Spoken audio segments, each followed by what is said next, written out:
Hello प्यारे बच्चों, आप कैसे हैं। आज की क्लास में हम लोग ये जानेंगे कि अवतल दर्पण को अभिसारी दर्पण क्यों कहते हैं।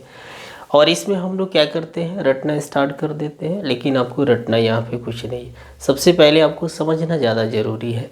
तो समझने के लिए हम क्या करेंगे, सबसे पहले अवतल दर्पण को जानेंगे कि अवतल दर्पण होता क्या है। आपको इसके पिछली क्लास में बताए भी गए थे। जैसे कि हम बताए थे आपको पिछली क्लास में, आपको ये बताए थे कि जिस दर्पण का परावर्तक सतह क्या होता है, धसा होता है। आप देख सकते हो कि इसकी परावर्तक सतह कैसी दिख रही है बच्चों, धसी हुई दिख रही है। अब इसकी परावर्तक सतह, जैसे कि दर्पण के मध्य बिंदु को क्या बोली जाती है बच्चों, दर्पण का ध्रुव बोला जाता है। और गोलीय दर्पण जिस खोखले गोले का बना होता है उसके केंद्र को क्या बोली जाती है, वक्रता केंद्र बोली जाती है।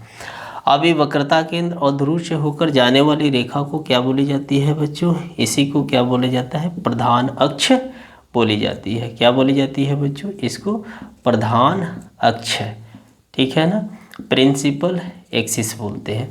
अब एक काम करो, प्रधान अक्ष के समांतर आपको क्या करना है, प्रधान अक्ष के समांतर एक प्रकाश के किरणों को भेजना है। क्या कराना है बच्चों, प्रधान अक्ष के समांतर एक प्रकाश के किरणों को भेजते हैं। तो परावर्तन के बाद क्या करती है, परावर्तन के बाद प्रधान अक्ष के एक बिंदु से होकर गुजर जाती है। फिर एक और प्रकाश की किरणों को भेजते हैं।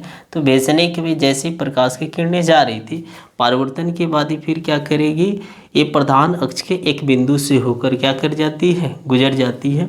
फिर एक और प्रकाश की किरणों को भेजते हैं। तो परावर्तन के बाद ये जैसे कि परावर्तन कर रहा है, आपने यहाँ पे देख लिया कि यहाँ पे क्या कर रहा है, एक बिंदु पर जमा हो जा रहा है। क्योंकि अभिसारी का मतलब भी क्या होता है, अभिसारी का मतलब ये होता है जब प्रकाश की किरणें एक बिंदु पर जमा हो जाती है उसे अभिसारी बोलते हैं।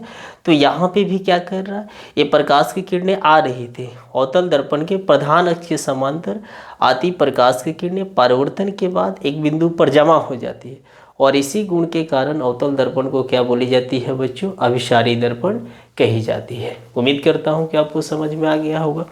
जैसे कि अब ये जानेंगे कि उत्तल दर्पण को अपसारी दर्पण क्यों कही जाती है। क्योंकि अपसारी का मतलब क्या होता है, अपसारी का मतलब ये होता है कि एक बिंदु से फैलना।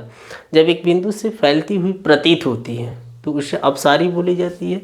तो हम ये देखते हैं, जैसे कि आप ये जानते हो कि जिस दर्पण का परावर्तक सतह क्या होता है बच्चों, जिस दर्पण का परावर्तक सतह उभरा हुआ रहता है, उठा हुआ रहता है, उसे क्या बोली जाती है, उस दर्पण को उत्तल दर्पण बोली जाती है।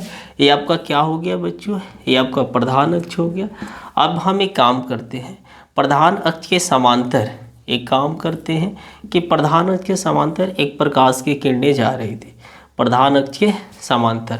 अब ये क्या करेगी बच्चों, ये जैसे कि रिफ्लेक्ट करेगी, ठीक है ना, ये क्या करेगी, परावर्तन करेगी।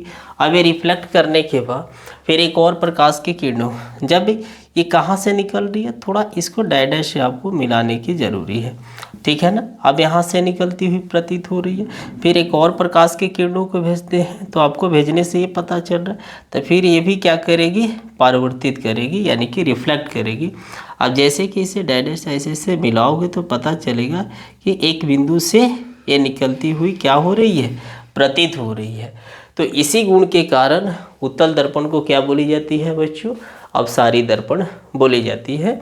अर्थात उत्तल दर्पण के प्रधान अक्ष के समांतर आती हुई प्रकाश की किरणें, आप देख सकते हो कि ये क्या है, उत्तल दर्पण की एक प्रधान अक्ष है। क्या है बच्चों, ये प्रधान अक्ष है।